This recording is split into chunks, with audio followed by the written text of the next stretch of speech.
Oke, selamat sore Bapak Ibu. Selamat kembali lagi bertemu di channel King of King TV. Pada kesempatan sore hari yang indah ini, saya ingin membahas tentang suatu topik yang sangat menarik, yaitu tentang dana penginjilan bangsa-bangsa.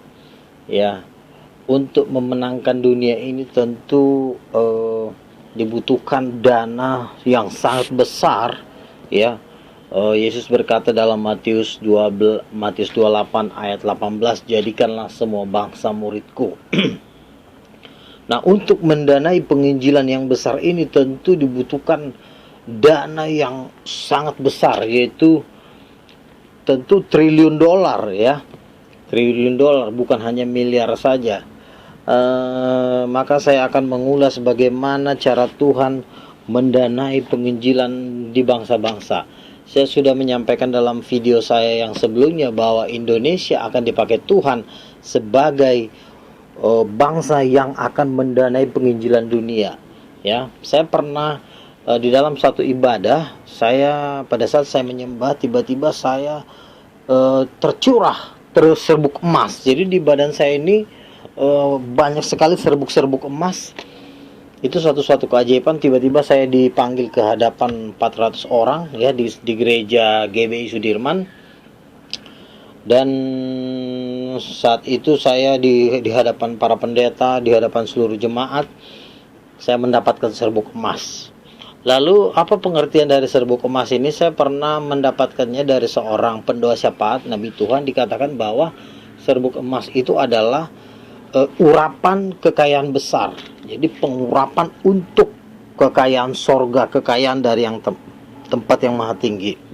Lalu saya memiliki teman seorang pendoa juga bernama Rali. Pada waktu kami berdoa di daerah sekitar Hotel Indonesia, di kamar dia kami berdoa berdua. Tiba-tiba saat kami berdoa, dia mendapat penglihatan di kamar kami. Ada 7 malaikat di kamar kami itu, dan dia mengatakan bahwa 7 malaikat itu adalah pemegang 7 malaikat pemegang kunci kekayaan sorga gitu. Jadi ada juga beberapa penglihatan para pendoa syafaat bahwa ada emas-emas di Indonesia ini, ya, tambang-tambang emas bertonton, dan itu masih rahasia. Seorang pendoa ini mengatakan bahwa nanti dana itu akan dipakai untuk penginjilan kepada bangsa-bangsa. Saya mengkonfirmasi setiap pernyataan-pernyataan para pendoa ini. Saya riset, saya gabungkan, saya pelajari dengan mimpi-mimpi yang Tuhan berikan juga kepada saya. Di dalam satu mimpi itu saya ingin membangun suatu sekolah teologi, tetapi ada satu orang mengatakan kepada saya bahwa sekolah teologi itu tidak akan pernah bisa terjadi. Tetapi saya menjawab orang yang menentang saya ini. Saya mengatakan bahwa sekolah teologi itu akan saya dirikan dengan kekayaan emas Papua. Dan di mimpi itu saya mengatakan kekayaan emas Papua akan mendanai penginjilan dunia. Ya, lalu saya katakan bahwa pada saat saya mengatakan kekayaan emas Papua akan dipakai untuk penginjilan dunia, lalu saya juga berkata, dan saya akan menjadi salah satu orang terkaya di dunia. Itu mimpi saya sekitar tahun berapa itu ya, saya udah lupa, sekitar yang pasti 2008-2007 itu saya bermimpi seperti itu. Nah, jadi di Hagai 2 ayat 8 dikatakan, saya akan coba bacakan kepada saudara-saudara. Hagai 2 ayat 8 dikatakan, ini juga mimpi saya juga. Pada waktu itu saya berdoa kepada Tuhan untuk supaya Tuhan mengirimkan dana penginjilan. Tiba-tiba Tuhan memberikan ayat ini kepada saya. Saya bacakan Hagai 2 ayat 8. Judulnya adalah kemegahan bait suci yang baru. Saya bacakan.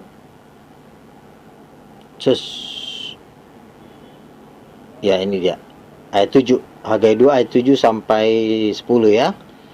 Sebab beginilah firman Tuhan semesta alam, sedikit waktu lagi maka aku akan menggoncangkan langit dan bumi dan darat, aku akan menggoncangkan segala bangsa sehingga barang yang indah-indah kepunyaan segala bangsa datang mengalir, maka aku akan memenuhi rumah ini dengan kemegahan firman Tuhan semesta alam. Kepunyaan kula perak, kepunyaan kula emas, demikianlah firman Tuhan semesta alam. Jadi ada suatu kesaksian di dalam satu daerah, di mana itu saya lupa ya, seorang kiai menemukan harta karun di mana di dalam tanah itu ada emas. Lalu pada waktu kiai itu menemukan emas itu, tiba-tiba dia mendapat mimpi dari Tuhan Yesus. Dia bilang, saya bermimpi bahwa Nabi Isa mengatakan, jangan engkau mengambil emas itu. Emas ini bertonton emas lah, tetapi engkau berikan kepada pendeta. Jadi Nabi Isa mengatakan kepada kiai ini supaya dia tidak mengambil emas itu, lalu Nabi Isa mengatakan bahwa dia harus memberikan kepada pendeta, gitu loh. Jadi artinya bahwa banyak kan mitos-mitos yang ada di Indonesia ini, seperti harta kekayaan Bung Karno, emas yang bertonton yang berada di bawah tanah. Bahkan saya pernah dengar di beberapa titik di Indonesia itu ada puluhan ribu ton emas, dan itu belum dibongkar. Katanya dulu waktu pada zaman penjajahan Belanda, itu emas itu mau dibawa ke Belanda, tetapi emas itu tidak boleh, dan akhirnya ada yang tenggelam di dalam laut. Intinya dilarang Tuhan. Emas dari kekayaan emas Indonesia ini dibawa ke bangsa-bangsa. Itu ada suatu maksud tujuan Tuhan, di mana nanti seperti yang di dalam mimpi saya dikatakan bahwa kekayaan emas Papua itu akan dipakai untuk mendanai penginjilan internasional.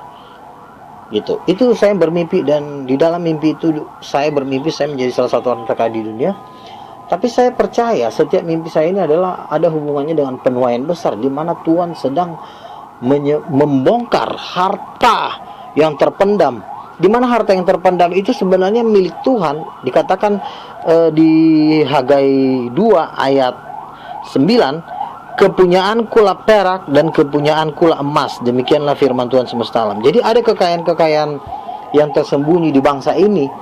Satu hal saya mau katakan ya, bahwa kekayaan itu dikhususkan untuk penginjilan bangsa-bangsa.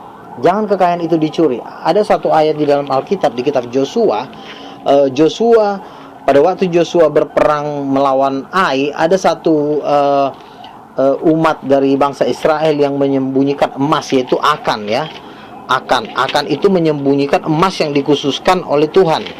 Gitu. Nah, dosa dan hukuman Akan itu adalah di dalam Joshua. Dikatakan bahwa Akan ini menyembunyikan emas yang dikhususkan bagi Tuhan, tetapi dipakai sama dia. Nah, saya ingin mengingatkan kepada pemerintahan bahwa jikalau ada emas-emas yang tersembunyi di bangsa ini, jangan engkau memakainya, tetapi firman Tuhan berkata pakailah itu untuk mendanai penginjilan dunia. Itu yang saya dapatkan gitu loh. Jadi ini di dalam Yosua 7 dikatakan bahwa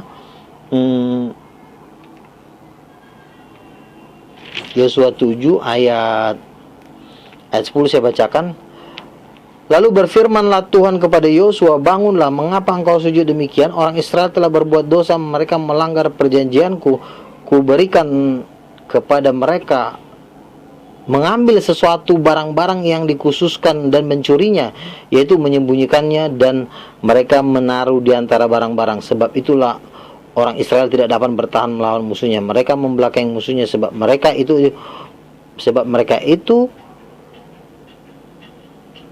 itu pun dikhususkan untuk ditumpas. Aku tidak menyertai kamu lagi jika barang-barang yang dikhususkan itu tidak kamu punahkan dari tengah-tengah kamu. Jadi di sini dikatakan bahwa akan mencuri emas yang dikhususkan bagi Tuhan. Jadi emas dan perak ya, maka mereka mengambil semua itu dari dalam kemah, lalu memberikannya kepada Yosua, dan mereka semua orang Israel mencurahkannya di hadapan Tuhan ya.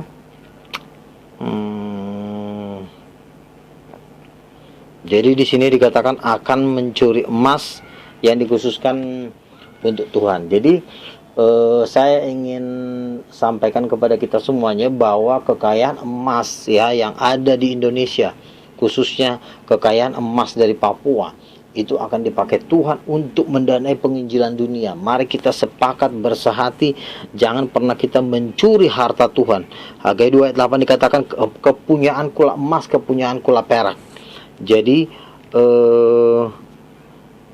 ini dia ayat 21. Aku melihat di antara barang-barang jarahan itu jubah yang indah buatan Sinear dan 200 sikal perak, dan sebatang emas yang 50 sikal beratnya. Aku menginginkannya, maka kuambil semuanya itu, disembunyikan di dalam kemah, dan perak itu di bawah sekali. Itu Yosua 7 ayat 21. Jadi Indonesia sedang dipakai Tuhan untuk memenangkan bangsa-bangsa. Jikalau Indonesia dipakai Tuhan untuk memenangkan bangsa-bangsa, maka Tuhan juga menyediakan mendanai penginjilan bangsa-bangsa dengan kekayaan emas yang ada dari Indonesia. Dan kekayaan emas itu tidak boleh dicuri. Kekayaan emas itu adalah milik Tuhan, dan itu akan dipakai untuk memberitakan Injil kepada bangsa-bangsa. Jadi biarlah firman Tuhan pada kesempatan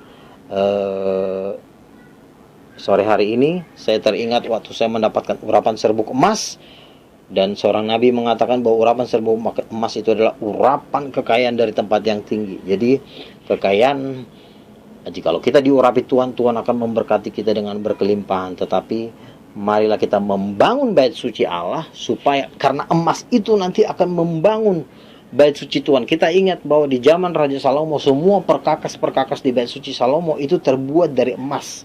Ya, jadi emas itu nanti akan dipakai untuk membangun penginjilan, membangun rumah Tuhan, membuat rumah Tuhan semakin megah sesuai dengan Hagai 2 ayat 8. Demikianlah topik yang bisa saya bawakan. Tetap dukung channel ini supaya channel ini menjadi suara kebenaran bagi bangsa-bangsa, karena waktunya sudah sangat singkat, penuaian besar sedang terjadi. Terpujilah nama Tuhan. Haleluya, amin.